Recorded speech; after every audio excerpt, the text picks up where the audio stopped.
What if I told you? This story is so disturbing that even investigators struggled to talk about it without feeling sick. And the most terrifying part?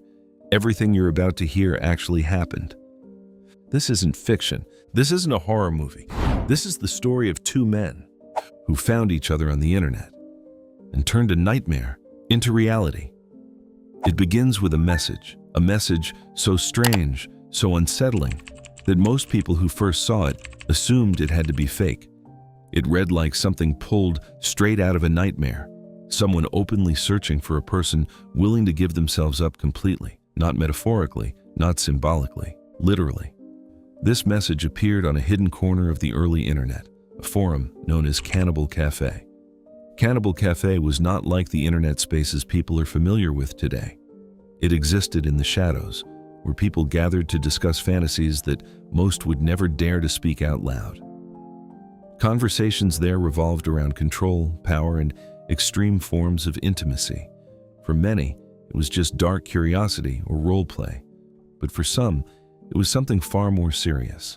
And among those people was a man whose obsession had been growing quietly for decades. His name was Armin Meiwes. To understand how things reached this point, you have to go back to his childhood. Armin was born in 1961 in Germany, into what appeared to be a normal household. But behind closed doors, his upbringing was anything but stable. His father was distant, emotionally unavailable, and eventually disappeared from his life completely when Armin was just 8 years old. No explanation, no closure. Just gone. That moment left a permanent mark on him. For a child, abandonment doesn't just hurt, it changes how you understand relationships. Armin learned a harsh lesson early. People leave, and once that belief takes hold, it can shape everything that follows. After his father left, the environment at home became even more suffocating. His mother grew increasingly controlling, dominating every aspect of his life. His older half-brothers moved away, leaving Armin even more isolated. And then there was the house itself, a massive estate with 44 rooms, located in a quiet, almost empty town. Imagine being a child, walking through endless empty rooms, surrounded by silence. No friends nearby, no one to talk to, just space and loneliness. Over time, that loneliness began to change him. With no one to connect to in the real world, Armin created his own companion, an imaginary friend he named Frankie. Frankie became his constant presence, someone who never left, someone who always stayed. But even that comfort didn't last forever, because deep down, Armin feared that Frankie, like everyone else, would eventually disappear too. That fear led to a disturbing idea. If someone could become a part of you, literally, then they could never leave. That thought didn't come all at once. It developed slowly, over years, growing stronger as Armin grew older. As a teenager, his thoughts became darker and more detailed. He started visiting slaughterhouses, observing the process with an unusual level of focus, not out of curiosity, but because it aligned with the ideas forming in his mind. He kept diaries filled with drawings and writings that reflected his inner world, fantasies that blended intimacy with control in ways that were deeply unsettling. Yet on the outside, Armin seemed completely normal. He joined the military, served for over a decade, and later worked as a computer technician. He interacted with people, followed routines, and lived a life that, to anyone looking from the outside, appeared ordinary.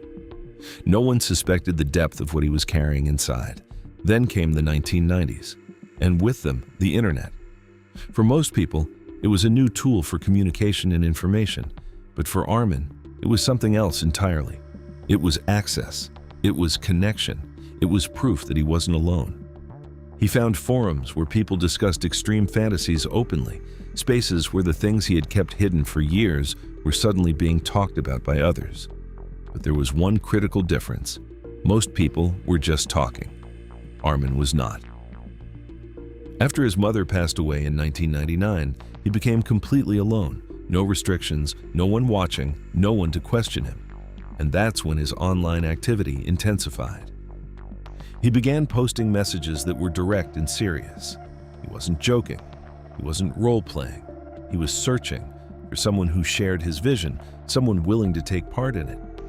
At first, many responded.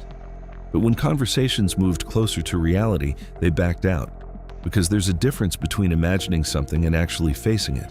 That difference is where most people stop, but not everyone. Eventually, someone responded who didn't back away. His name was Bernd Brandes. Brandes was an engineer, educated, successful, and outwardly stable. But like Armin, he carried deep internal struggles. He dealt with loneliness, identity conflicts, and a growing sense of disconnection. On the surface, he lived a normal life, but privately, he was battling thoughts and desires that he couldn't reconcile. When he found Armin's message, he didn't feel fear. He felt something else: recognition, understanding. For months, the two communicated online, sharing personal details, thoughts, and feelings. What formed between them wasn't a typical connection. It was something built on shared isolation and extreme ideas. Over time, that connection deepened. They weren't just exchanging messages, they were reinforcing each other's beliefs. Each conversation brought them closer to turning fantasy into reality, and eventually they decided to meet. When they finally came face to face, it was the culmination of months of communication. Both believed they had found someone who truly understood them. What followed was not impulsive, it was planned, deliberate, and driven by the distorted logic they had built together. Armin had prepared his home for the meeting, creating a space that reflected his long-standing fantasies. Everything was arranged carefully. To him, this wasn't chaos, it was structure, it was purpose, and for Brandes, it represented the fulfillment of something he had been seeking for a long time. What happened that night has been documented in investigations and court records, but the exact details remain deeply disturbing. As the night unfolded, reality began to replace imagination. What had once been theoretical became irreversible, and eventually, the situation reached its conclusion. When authorities discovered what had happened, the case quickly became international news. Experts tried to understand it. Psychologists examined Armin's past, his childhood, his isolation, his fear of abandonment, and how those factors combined to create a completely distorted view of connection. They also studied Brandes, analyzing his internal conflicts and emotional struggles. They found was unsettling. This was not just one individual acting alone. It was two people whose psychological states aligned in a way that made something unimaginable possible. That's what gives this story its almost conspiracy-like feel. Not because it was hidden, but because it raises a question that is difficult to answer. How many others are out there, carrying thoughts they never express? And what happens when they find each other? Armin was eventually arrested, put on trial, and convicted. But even then, the debates didn't end. Questions about consent, responsibility, and psychological influence continued long after the verdict. There was no simple explanation, no clear conclusion that satisfied everyone. In the end, this story is not just about a crime. It's about how a combination of isolation, trauma, and unchecked thoughts can evolve into something far beyond what anyone expects. If you're drawn to stories that are strange, dark, and disturbingly real, then you're in the right place. So hit subscribe and turn on all notifications because the next story might be even more unsettling than this one.